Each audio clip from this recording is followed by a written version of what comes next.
tengo el honor de presentar al colega doctor Ralph Iori, que nos va a presentar el trabajo de evaluación de fuentes de ruido submarino antropogénico usando método de registro de campo. Así que estamos para que comience. Quedo con ustedes.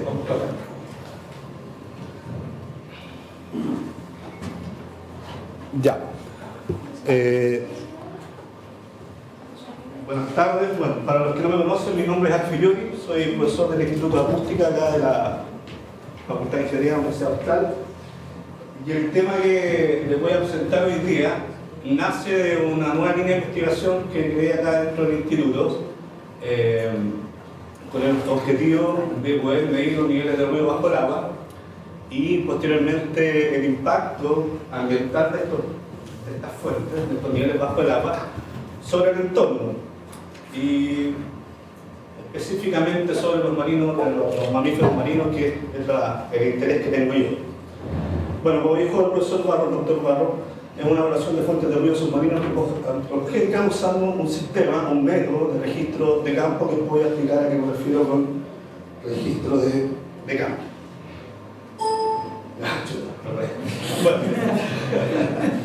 Bueno, para contextualizar un poco el tema, veamos las diferencias que existen en la propagación del sonido sólido bajo el agua. En primer lugar, vamos a tener que hacer un cambio de referencia de 20 micropascales, que todos nosotros conocemos, a 1 micropascal, lo cual significa que vamos a tener un cambio en el nivel de presión sonora de 26 decibeles, un cambio matemático, que no tiene nada que ver, no hay un aumento de pascales, sino que es un cambio matemático y cambiamos a 1 micropascal en vez de 20 micropascales. Velocidad de propagación del sonido es mayor que la del aire, estamos hablando de 1500 metros por segundo en relación a los 340 que nosotros conocemos. Impedancia, la impedancia característica del medio. Nosotros sabemos que en el aire estamos en torno a los 400, bueno, la impedancia característica del agua son 3600 veces más aproximadamente. Y esto se debe al aumento de la densidad con respecto al aire del agua, que como son 1000 veces más, y al aumento de la velocidad. Recuerden que la impedancia característica del medio está en función de rho sub 0,0. El medio de propagación es estratificado. ¿Qué significa esto? Que sea estratificado. Que la velocidad de propagación del sonido en el agua va a ir cambiando en base al aumento de la profundidad. ¿Ya? Los modelos de propagación. Los modelos de propagación que nosotros ocupamos en el aire normalmente son la divergencia esférica, geometría esférica y la cilíndrica. Acá en el agua también se ocupa la esférica y la cilíndrica, pero en una forma bastante más complicada, más compleja, como la vamos a ver más adelante. Los canales de propagación sonora es una característica muy interesante, que es un canal de propagación sonora. Dentro del agua existen estos canales que si uno coloca una fuente sonora dentro de estos canales, la energía se va a propagar con una atenuación muy baja, comparado a que si la fuente la deja fuera de este canal de propagación. Y por último, la absorción sonora en el agua es mucho más baja que en el aire. Ahí tengo un ejemplo con 1 kHz, que estamos hablando de que en el aire es de 4 decibeles por kilómetro y en el agua es de 0,06 decibeles por kilómetro. Los efectos, aquí tenemos desde más lejos a más cerca, o sea, a niveles bajos, los efectos sobre los mamíferos marinos van a empezar a partir. Comienzan con cambios de comportamiento. ¿Qué tipo de cambios de comportamiento? Cambio en el tiempo de alimentación, cambio en el tiempo de respiración, cambio en el tiempo de descanso. Los mamíferos marinos tienen que salir a respirar cada cierto tiempo, tienen una cierta frecuencia. El ruido puede alterar esa frecuencia y traer cierto tipo de consecuencias. A medida que aumenta el nivel, tenemos enmascaramiento. ¿Qué tipo de enmascaramiento? De señales importantes para los animales. Tenemos que considerar que en el agua las ondas electromagnéticas, la luz por ejemplo, no se propagan eficientemente. Por lo tanto, los mamíferos marinos, ellos ven, entre comillas, a través de su sistema auditivo, no a través de su sistema visual. Por lo tanto, cuando se produce este fenómeno de enmascaramiento, ellos van a tener problemas para ver, para navegar, para comunicarse y explorar su entorno. Explorar su entorno es saber si viene alguien, si se le acerca alguien, si está cerca de la costa. Por lo tanto, es como cuando nosotros vamos manejando en la noche y un auto en Caldera no es. A ellos les pasa lo parecido con el sonido.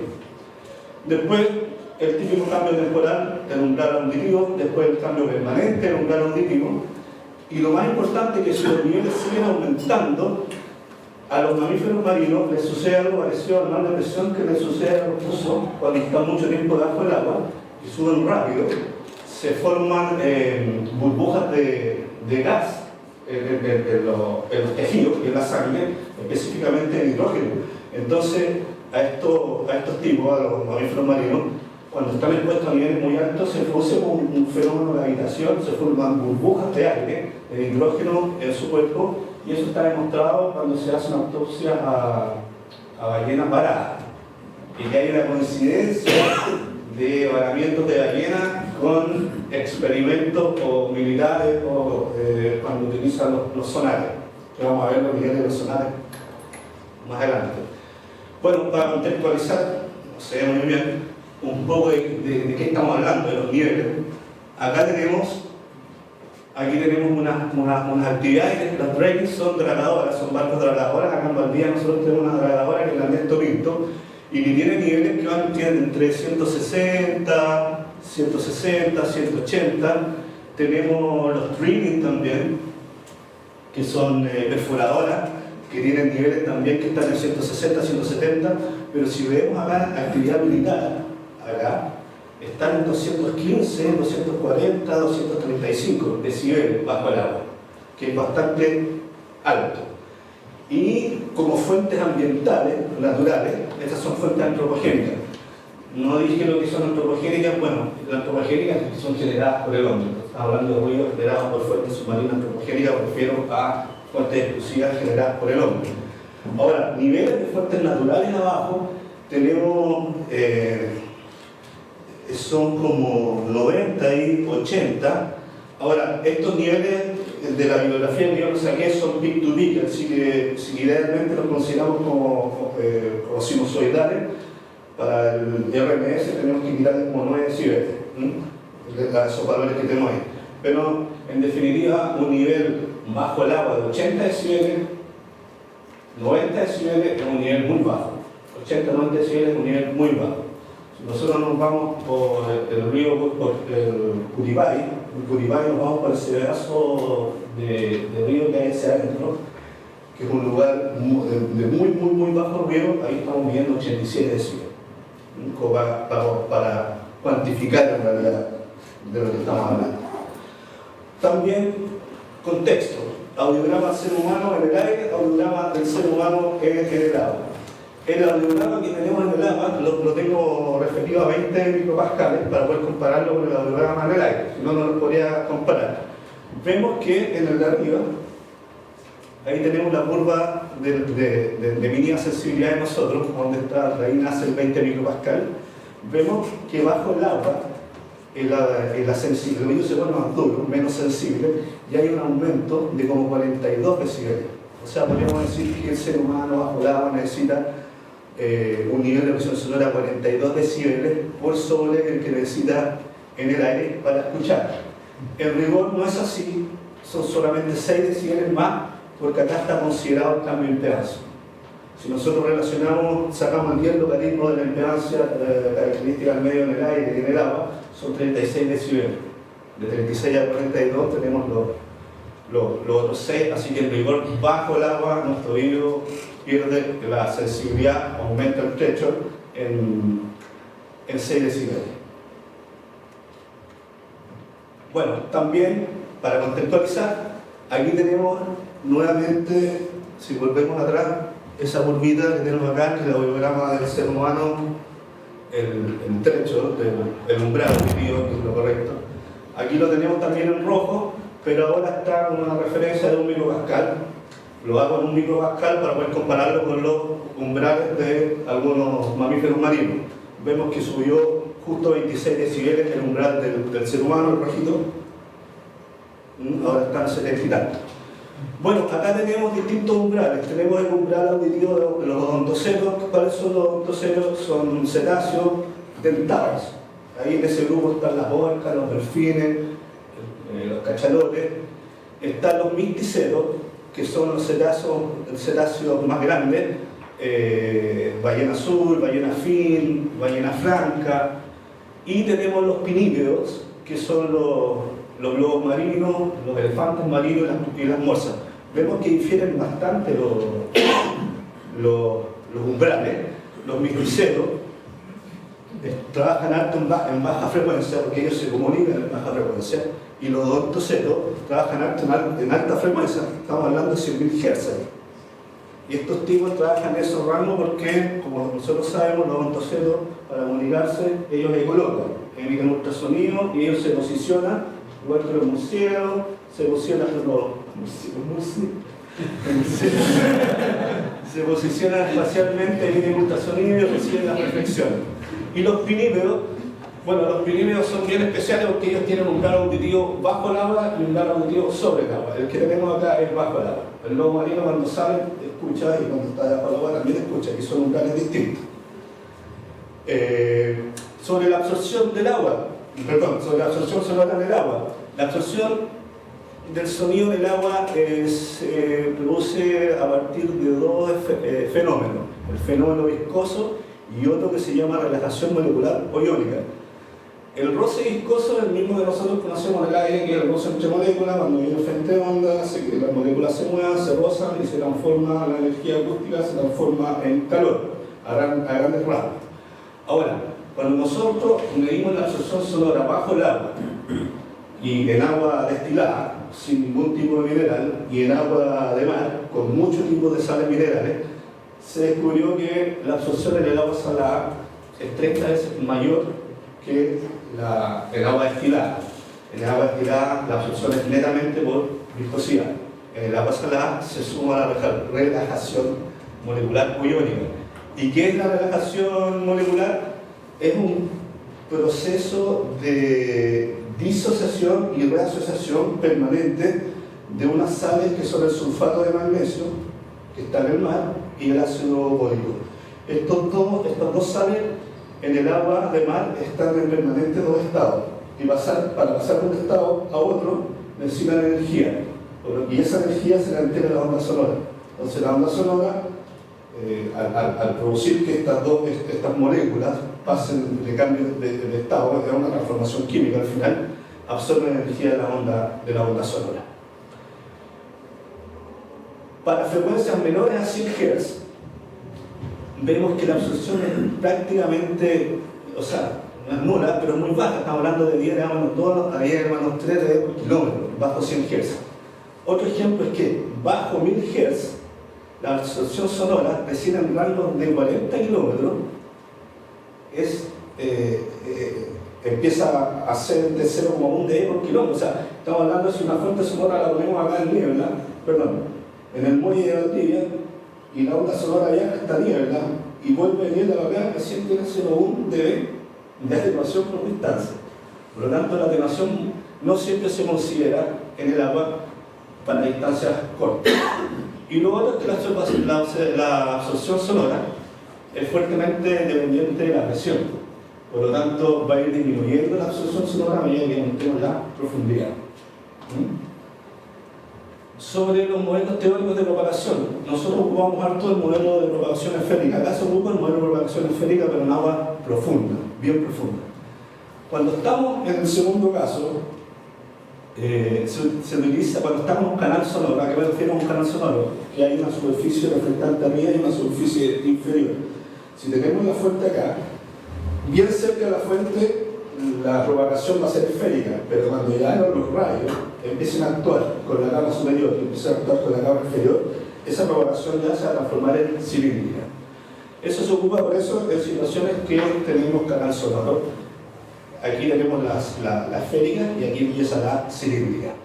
Ahí no hay un error, no es 20, es 10 porque hay una cuestión matemática que no la voy a explicar ahora. Ahora, la propagación del sonido bajo el agua es un poquito más compleja, por lo tanto existen muchos modelos semi-empíricos en los cuales uno utiliza la teoría y más encima la ajusta haciendo mediciones en terreno. Para el caso del estuario del río Valdivia, yo ocupé esta fórmula acá, donde tenemos primero una divergencia esférica y a partir de cierta distancia una propagación entre esférica y cilíndrica, que está indicado por el factor 15.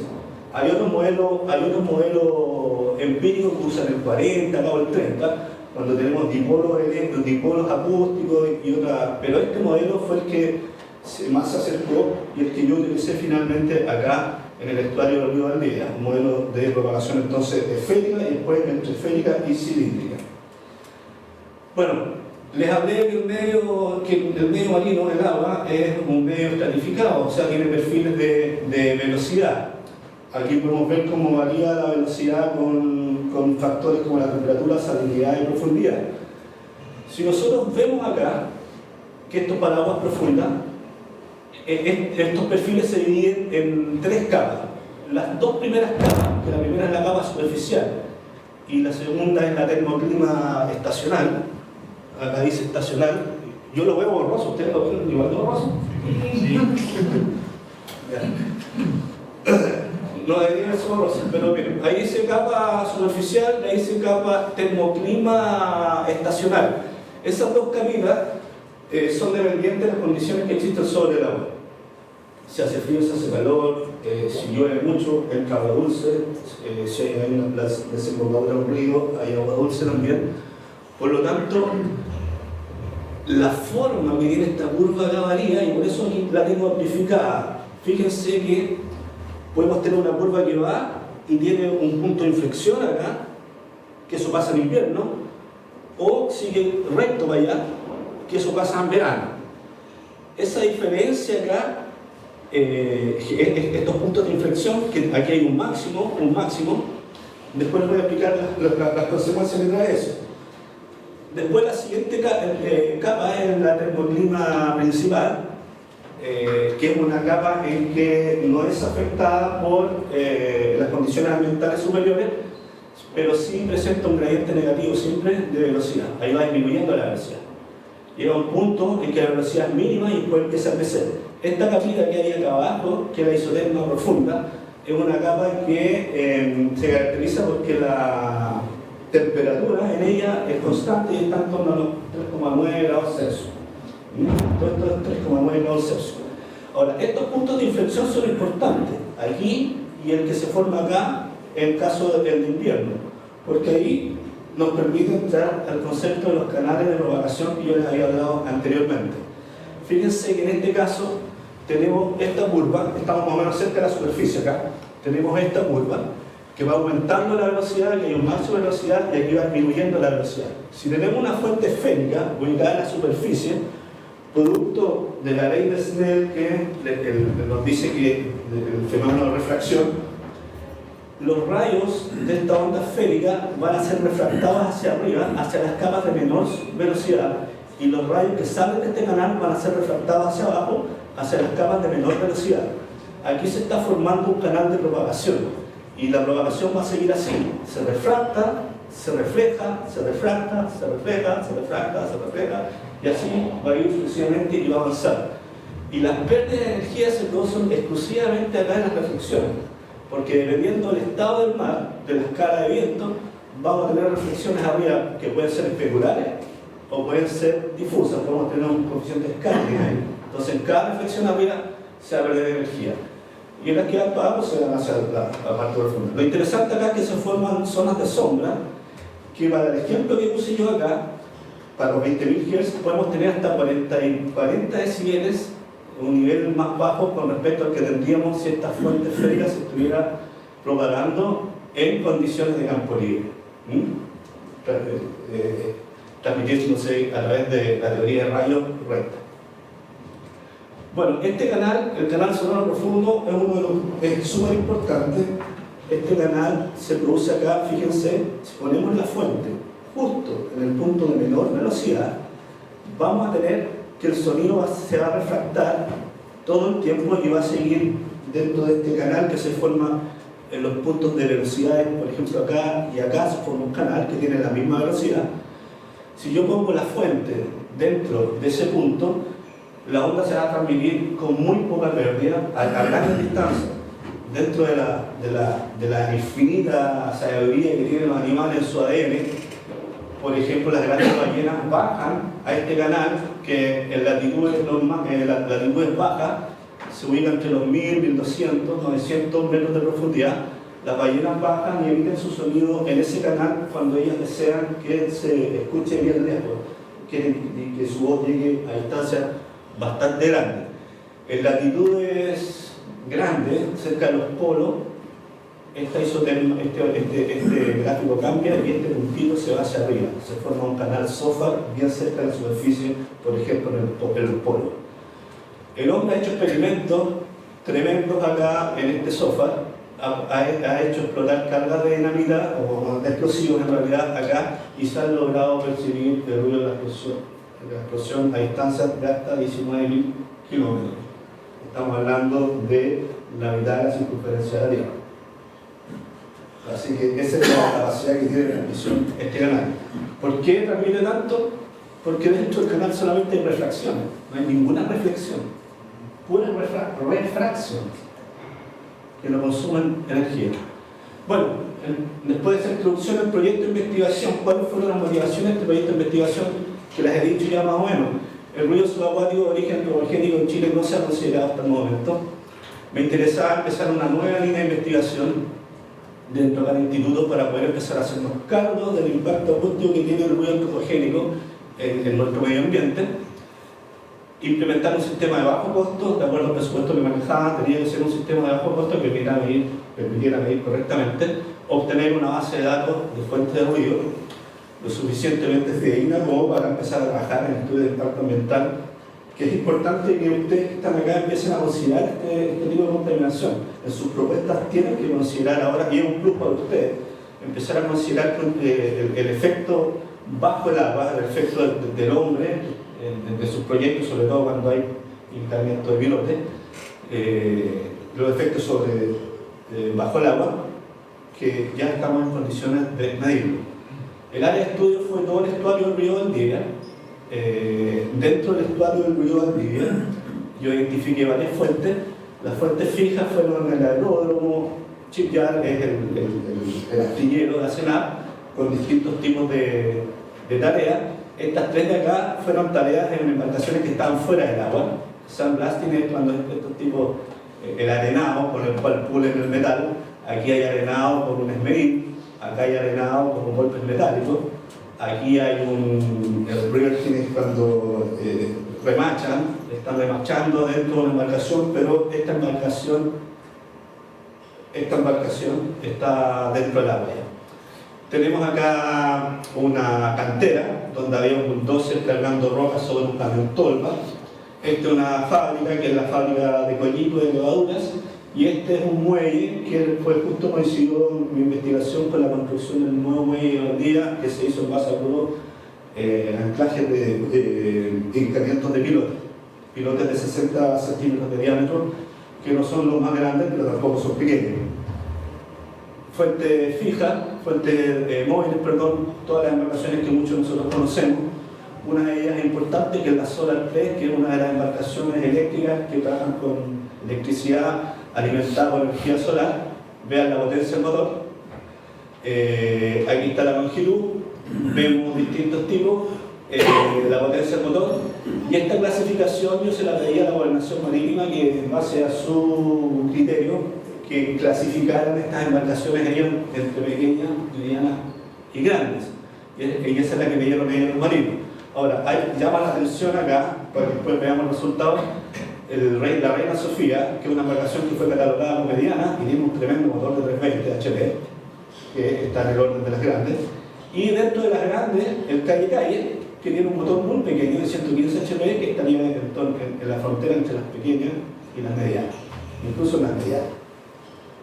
El equipo, ¿cómo conformé el equipamiento? El equipamiento consta de un software que se compró, un hidrófono, Citation Research, que es norteamericano, gringo, un grabador digital de 8 canales, una fuente de alimentación, una Phantom, transmisores en torno a HF, que era la idea que tenía yo era prescindir de los cables entre el hidrófono y el grabador. Micrófono omnidireccional, porque yo quería medir simultáneamente el ruido arriba y bajo el agua. No son comparables el ruido, simplemente era para darse cuenta que el ambiente sonoro arriba y abajo de la son nada que ver. La boya, GPS y el kayak porque no había plata para un Zoya. Así que simplemente tuvo que ser un kayak, pero eso se puede, ojalá se pudiera cambiar. Ahí está el hidrófono, con ciertas características del hidrófono, y como ya me dijeron, no es nada, pero aquí dice que la respuesta de frecuencia es de 15 a 44.000 Hz. Pero se puede trabajar hasta 100.000 Hz. Ya no es lineal la respuesta, pero ahí entre 15 Hz y 40.000 es lineal. Y profundidades de trabajo hasta 460 metros de profundidad. Calibración. La calibración, yo me propuse un desafío porque el micrófono venía con una carta de sensibilidad con su calibración hecha y yo me propuse medir esa sensibilidad y poder corroborar la sensibilidad que me están enviando desde la fábrica. Y a través de una norma, que es una norma europea, la 60565, dice que se puede medir, se puede calibrar hidrófono en aire y en campo libre. Nosotros tenemos aire y también tenemos una sala anecoica. Por lo tanto, pudimos hacer la calibración en la sala anecoica y en vez de ocupar el sistema que se hace con un hidrófono calibrado de referencia, se puede hacer con un micrófono de referencia. Y nosotros teníamos un micrófono de referencia, un Airborne, que es un micrófono de alta gama, que viene con su gráfico y con su valor de sensibilidad muy preciso. Por lo tanto, para demostrar que funcionaba el sistema, lo primero que hice fue obtener la curva de sensibilidad de ese micrófono, la cual me dio exactamente igual a la que entrega el catálogo, con lo cual comprobé que la metodología era correcta. Después inserté el sistema UHF a este micrófono, a Airborne, y vemos que la curva empezaba a caer en torno a los 80 a 100 Hz, empieza a caer la respuesta de este sistema, por lo menos el Sennheiser G12. Y posterior a eso, después obtuve la curva de sensibilidad del hidrófono y la que más me interesaba, la curva de sensibilidad del sistema hidrófono grabador. El sistema que yo ocupé es un sistema de registro de campo, porque en realidad lo que yo voy pidiendo en el ruido en cada punto, yo no mido niveles, yo grabo archivos de audio. Y después ese archivo de audio saco la tarjeta, la meto al computador, cuando llego a mi oficina, y a través del software tengo el descriptor de ruido que yo desee. El DEC, el 50, el 90, el que desee. Aquí se ve el sistema de emisión completo, el kayak con el grabador, con la boya. Aquí tenemos una vista más cercana del grabador, yo voy en el kayak con mi bolso acá, como si estuviera haciendo sonido directo, con mi fono. Aquí tengo los comienzos del diseño de la boya. Con mi amigo Cumián estuvimos diseñando acá. Aquí tenemos el resultado de la boya y posteriormente haciendo pruebas de flotabilidad del sistema en el canal de pruebas que tenemos acá en la Facultad de Ingeniería. Aquí tenemos fotos ya de registro de campo. Aquí justamente es cuando estoy midiendo el paso de la dragadora en estos vistos justo cuando está dragando. Aquí podemos ver el micrófono en la parte superior, aquí está el cable y aquí baja el micrófono. Medí siempre a una profundidad de 4 metros, fija, de 4 metros de profundidad. Aquí tenemos más fotos. Aquí estamos en el sector de hacia Coyico, con un río bastante suave. Aquí tenemos un río más picado. Aquí está el hotel, aquí es donde comienza el brazo del Caucao. Estoy por ese sector. Aquí tenemos otra modalidad de medición. Aquí está súper espejo el río, hermoso. Ahí coloqué el micrófono en el kayak adelante. Aquí está el bolso con su bolsa estanca. El grabador siempre se diseñó una bolsa estanca, que no, si el equipo se caía con el echar agua, se diseñó con una Ziploc y había que meter los cables, que pasaran los cables para no echar al agua, lo cual se hizo. Y aquí hay una modalidad de medición cuando se mide de la orilla. Con la caña de sonido directo se aleja y aquí baja, desde esa boya baja el hidrófono. Estas son mediciones en el muelle de Liebherr. Aquí hay resultados. No se notan muchos resultados, pero voy a decir que las dos primeras columnas son los niveles que yo medí. El LEC y el PIC. Y entre paréntesis están las distancias a las cuales yo medí cada una de estas fuentes. Que son aquí está el Zodiac de los marinos, aquí está el Bahía Patagonia, aquí son lanchas con motores fuera de borda, el Explorador, el Discovery, el Reina Sofía, Aquí está la dragadora Ernesto Pinto en distintas tareas. Como todas estas fuentes fueron medidas a distintas distancias, yo las tuve que decir, obtener el valor a 1 metro de distancia, que en acústica subacuática se llama nivel de fuente. Para poder comparar cuál fuente es más ruidosa, tienen que tener la misma referencia. Aquí está la incertidumbre y, importante, los valores en dBA que se midieron arriba del agua y que todos están entre 55 y 60 dBA, que son valores que coinciden con los resultados del mapa de ruido de Valdivia, que se midieron en esa zona. Esas son, aquí están las fuentes fijas, el paso de un avión, aquí todas las tareas que se hicieron, todas las mediciones que se hicieron de fuentes que están fuera del agua, vemos que los niveles son súper bajos. 91 están prácticamente en el nivel de ruido fondo. Y eso explica la conocida teoría de que el ruido que se genera en el aire es muy difícil que meterle bajo el agua, a no ser que entre con unos ángulos entre 0 y 13 grados. Ya si abre ese ángulo, ya se produce reflexión total. Y aquí es muy importante el DOT, el pilot driving, que es el hincado pilote. Estamos en torno a los 200 decibeles a 1 metro. Son niveles muy altos. ¿Son altos? Bueno, lo vamos a ver más adelante. Aquí tenemos los espectros. ¿Cuánto en el tiempo como hoy? Bueno, aquí tenemos espectros de naves pequeñas. Vemos que esta es la línea del ruido fondo, es un promedio de 3 puntos de medición. Vemos que está en torno a 70, 80 y en baja frecuencia llega hasta 90 decibeles. El espectro en bandas de tercio del ruido fondo. Estos son lo que emiten las naves pequeñas y esta llama la atención, que es la Solar, que es la nave eléctrica, que es la de más bajo nivel. Aquí están las naves medianas. Todas tienen la misma forma. Este es muy buen resultado porque todos los espectros que uno encuentra en la bibliografía tienen esta forma que en torno a los 200, 100 Hz van cayendo y después se elevan y se confunden con el ruido de fondo.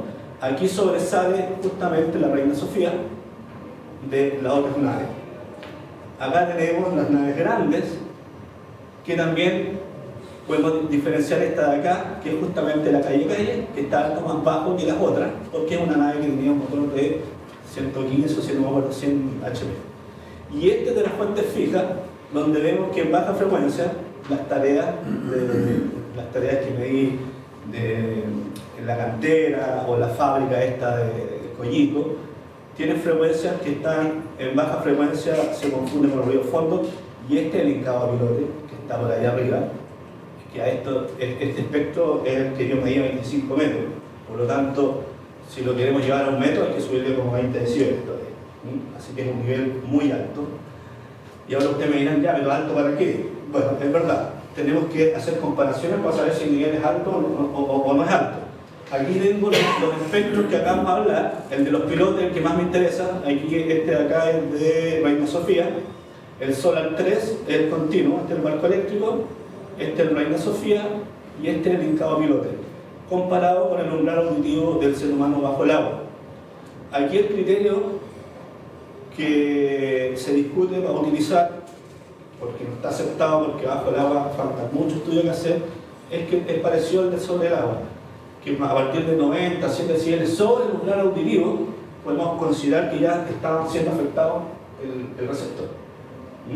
De aquí a este punto tenemos como 70. No estamos sobrepasados a ese nivel. Aquí tenemos la comparación con el lobo marino. También el lobo marino tiene el oído, podríamos decir, más duro, menos sensible en este rango de frecuencia, pero aumenta hacia la alta frecuencia. O sea, no es que aumente, también es muy bajo ahí, pero sí escucha. Tampoco tenemos un delta muy grande entre el umbral y el nivel máximo. Pero aquí, fíjense, el caso de la orca y del ontoceno, desde este punto a este punto acá tenemos más de 100 decibeles de diferencia entre el hincado pilote con la frecuencia en que la orca es más sensible. Por lo tanto, una orca, si se acerca a una tarea, a una faena de hincado pilote, de seguro que le vamos a producir un daño que quizás va a ser irreparable. Por eso en otros países, antes de hacer un limpiado pilote, aparecen tipos en lancha, ahuyentando los animales, y ahí recién hay una orden para hacer el limpiado de pilote. Bueno, discusión más que conclusiones. Las mediciones del ruido aéreo que nosotros vamos a hacer se hacen siempre en condiciones ambientales buenas. No medimos ni con lluvia ni con viento, porque si no vamos a estar midiendo el ruido del viento de los árboles que se mueven o el ruido de la lluvia cayendo en el piso, en la tierra, lo cual no siempre, en todo lo que yo he leído dentro de este proyecto en estos 2 años, se cumple el ámbito subacuático. Los tipos miden con cualquier condición ambiental y solamente después indican que se midió con una escala más fuerte, que es la escala de velocidad del viento de 5, de 3, de 1, o no las de tanto tamaño.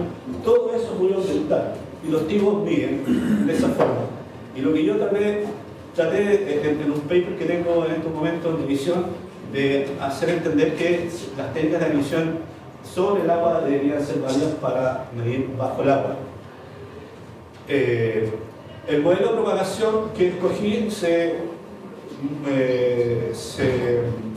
coincidió muy bien con los resultados en este modelo semi-empírico y me dejó bastante contento con los resultados porque hubo una muy buena correlación. Se demostró que la calibración de hidrófonos en el aire y en campo libre da buenos resultados. Después el método de medición también entregó valores que se acercan muy bien o que coinciden muy bien con los de las bibliografías. De hecho, la grabadora que medí yo me dio un valor de 160 dB de propagación a 1 metro y en muchas bibliografías están en torno a 160, 165, 170. Así que me dejó eso muy tranquilo y los otros valores también. Y por último, contar con una base de datos de fuentes como las que se valoran acá es súper importante para que empecemos de una vez por todas a considerar la contaminación por fuentes antropogénicas submarinas y que se empiece a considerar en las propuestas y en los proyectos de impacto ambiental. Ya se puede medir y ya no podemos hacer cargo de eso. No hay normas internacionales, pero sí existen criterios a seguir. Hay ciertas regulaciones nacionales, Irlanda trabaja harto, Inglaterra trabaja harto esto, que se pueden tomar como en consideración. Y por último, quiero mostrarles, como yo veo en forma simultánea, arriba y bajo del agua, quiero mostrarles el paso de la nave la Reina Sofía, medida simultáneamente. La grabación empieza acá, la de audio sobre el agua, y la otra empieza acá bajo el agua. Entonces, para que ustedes noten la diferencia, las dos se grabaron con la misma ganancia. Démonos con la primera. Está pasando Reina Sofía por el lado mío, como a 10 metros.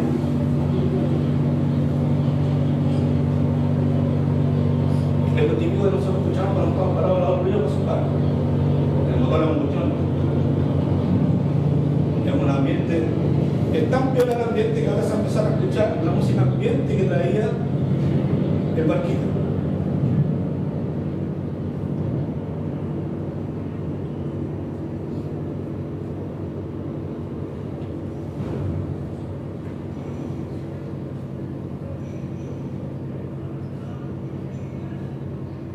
Eso es lo que nosotros escuchamos sobre el agua. Ahora vamos al de bajo el agua, que es el tercero.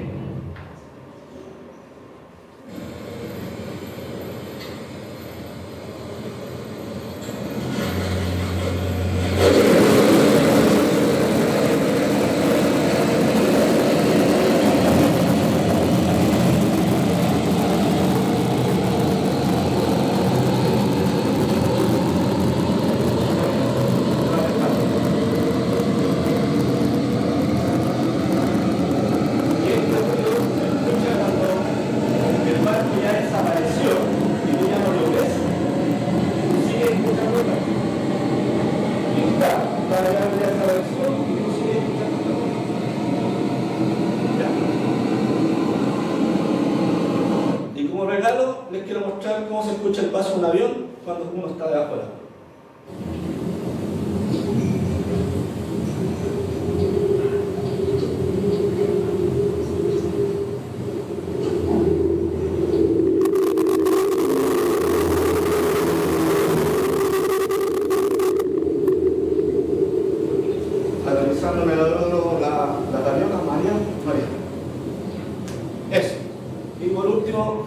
Muchas gracias a todos.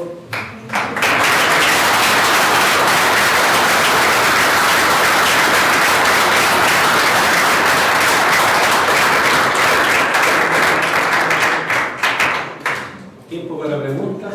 Espero que hayan hartas preguntas. Por lo general, las embarcaciones pequeñas, el tubo de escape del motor lo tiran al agua.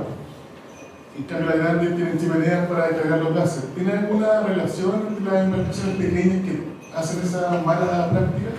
Las embarcaciones pequeñas, mira, yo no, para serte sincero, las embarcaciones que yo creo que es porque está regido la zona de Valdivia, todas las embarcaciones que circulan acá en Valdivia es una zona de restricción de velocidad. Y yo me imagino que quizás tiene una restricción también del tubo de escape, porque yo vi que todas tuvieran el tubo de escape hacia arriba. Las que botan gases hacia abajo son las de los motores fuera de borda.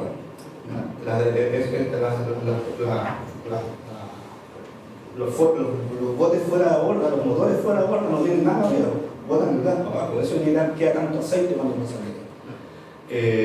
Pero los niveles de esas embarcaciones, normalmente las que encontré acá en Valdivia son las que salen del ferry, que son para las que acompañan a los que hacen boca, y son motores de 9 HP, 12 HP, por ahí. Y no es tanto el nivel, de hecho está dentro de las embarcaciones pequeñas y quedan con los niveles más bajos. Lo que me faltó decir que es sumamente importante que cuando comparen los niveles de ruido de las fuentes con los umbrales auditivos, lo hagan a través de los espectros en banda de tercio.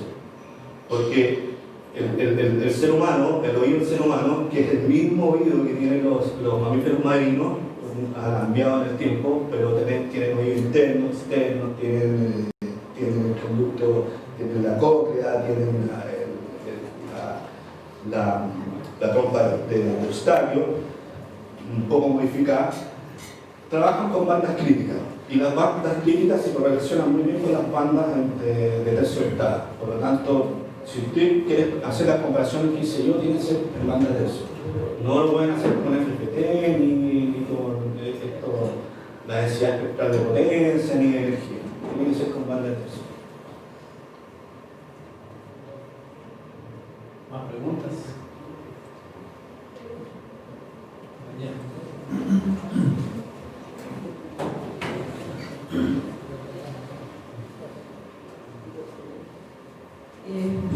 Y después de esto que usted hizo, ¿cuáles son las nuevas etapas que va a seguir investigando? Conseguir plata. ¿Cuánto le salió todo el sistema compuesto? Bueno, no, esto fue un proyecto pequeño porque es un proyecto 10. Y el proyecto 10 aproximadamente me dieron 2,5 millones anuales durante 2 años. Al final fueron como 5 millones. Pero sí, hay varias cosas que no nombré acá, pero los sistemas, la olla diseñada, por tiempo tampoco lo dije. Cuando uno mide el ruido bajo el agua, hay un problema que es bastante grave, que es equivalente cuando nosotros medimos con viento en el aire. Tenemos que poner el protector y todo eso, porque bajo el agua, si tú bajas el hidrófono en una posición fija y estás en un río como el de Valdivia, que sube y baja la marea, se genera ruido de flujo. Las capas del agua rozan por el micrófono y generan un ruido que es bien fuerte, que está en torno a los 100, depende de la velocidad, desde 100 km hacia abajo. Por lo tanto, la técnica que usé yo es una técnica de la deriva. Yo llegaba a mi kayak, me ponía a grabar y me dejaba ir por el río, marcaba con un punto GPS y me dejaba ir por el río de forma de eliminar ese ruido. Ahora, lo que me interesa ahora es investigar un sistema de protección que para el micrófono como protección de viento, que ya lo estamos pensando con Víctor Cuñán cómo hacerlo, y ahí hice unas pequeñas pruebas, pero sería interesante tener un sistema que me permitiera medir en condiciones más adversas, porque el cable del hidrófono también, el cable cuando está en el fluido, en el agua con vibración, con velocidad, el cable empieza a estar en resonancia y ese ruido mecánico se transmite al...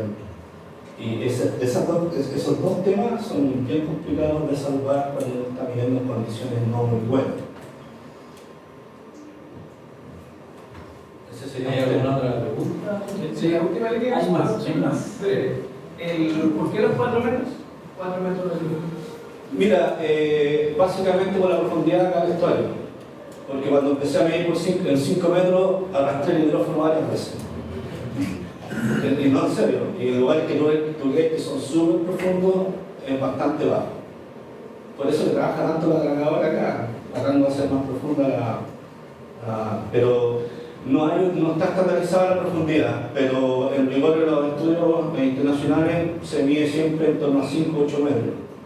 Más que eso no se mide. Sí, claro. Yo quiero preguntar si tú sabes si en alguna otra parte existe alguna regulación que se aplique, no sé, en zona protegida, algún tipo de reserva natural, en algún otro país donde también se proteja del ruido, no sé, para épocas de apariciones, o no tengo idea, de que vayan de un lugar a otro, de migración. No, lo único que hay son propuestas. O sea, desde hace, no sé, grupo de trabajo del 2007, grupo de trabajo del 2008, y generan propuestas, pero normativas claras no hay.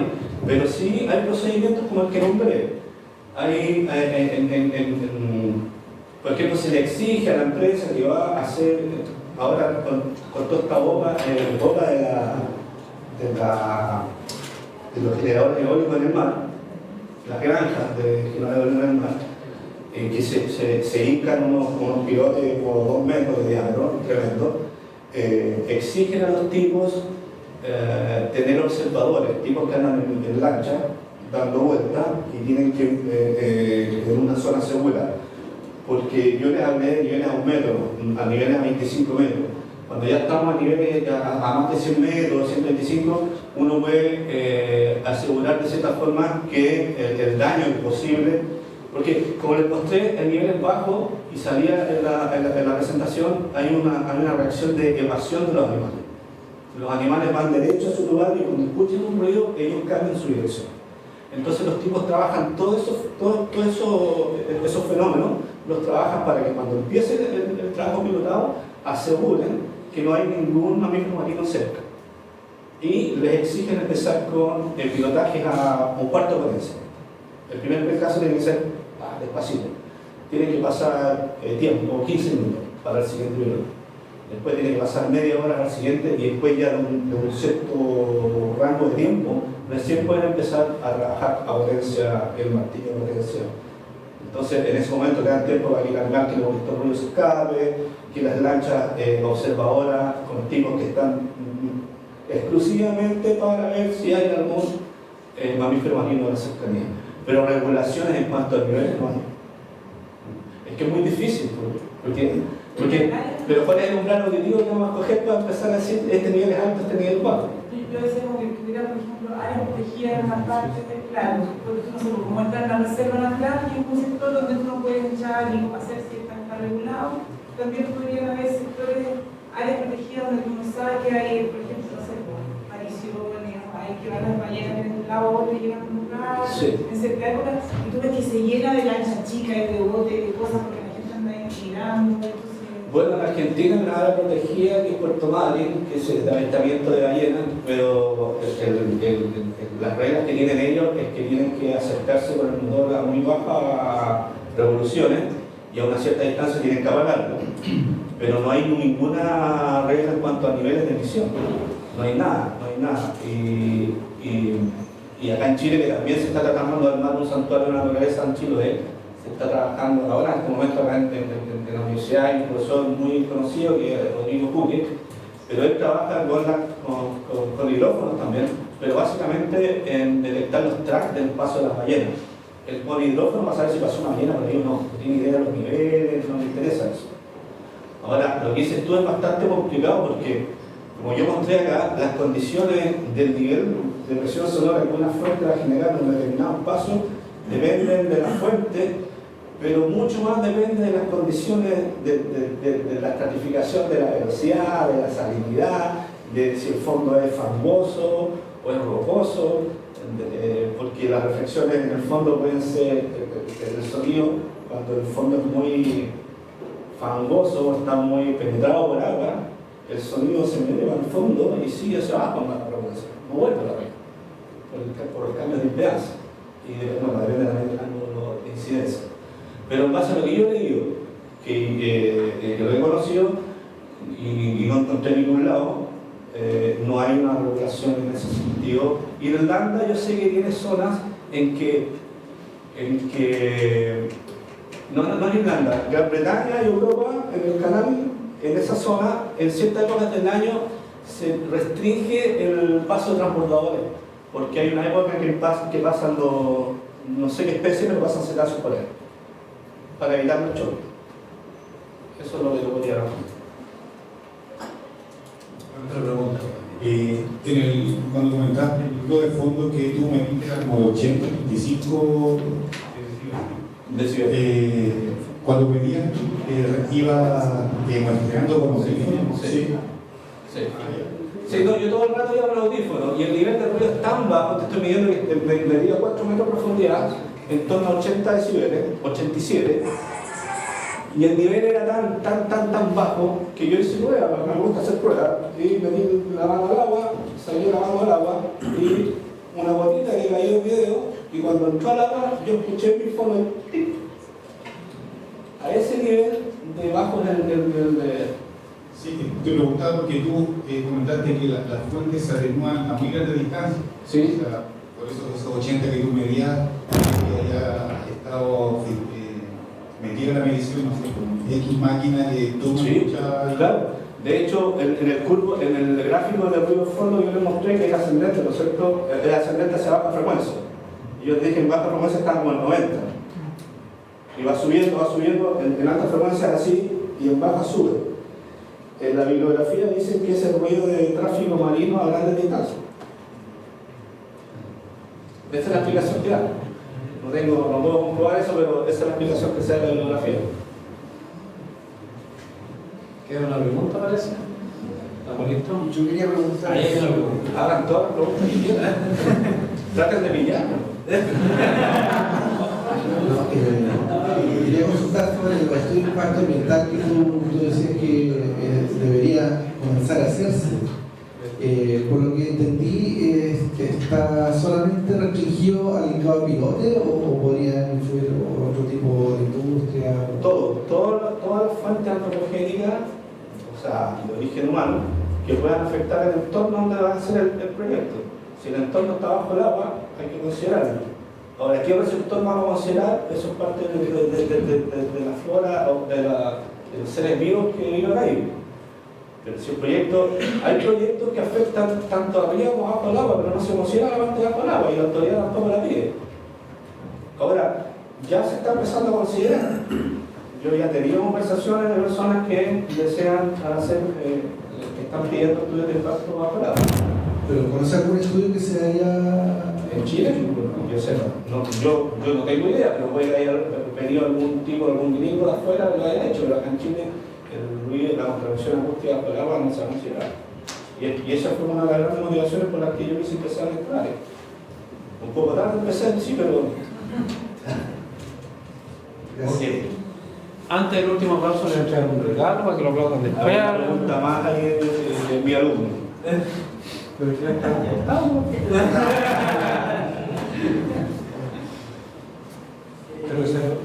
No quería preguntar si hay una gran cantidad de frecuencias bajas comparada con la frecuencia alta. No sé si es la frecuencia alta, al igual que el ser humano, que es más sensible.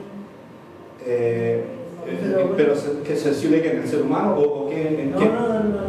Los animales. Bueno, yo ahí mostré que los odontocetos, que son las ballenas dentadas, de la familia de la ballena, los delfines y todo eso, tienen una respuesta hasta 100.000 Hz. Por lo tanto, todo eso, un ruido de 100.000 Hz a ellos los va a afectar. Y en baja frecuencia hay otras especies que son más afectadas en baja frecuencia, como la ballena azul. La ballena azul emite y se comunica en baja frecuencia. Por lo tanto, los sonidos de baja frecuencia han hecho que las ballenas traten de cambiar su pitch de comunicación para tratar de salirse del enmascaramiento. Y hay estudios que están trabajando sobre que la ballena está modulando un poco su comunicación porque hay tanto ruido en la banda de frecuencia de ella que están tratando de correrse. Yo he leído algo de eso, no lo conozco muy bien, pero sí es una hipótesis. Ok, ahora sí le puedo entregar el regalito.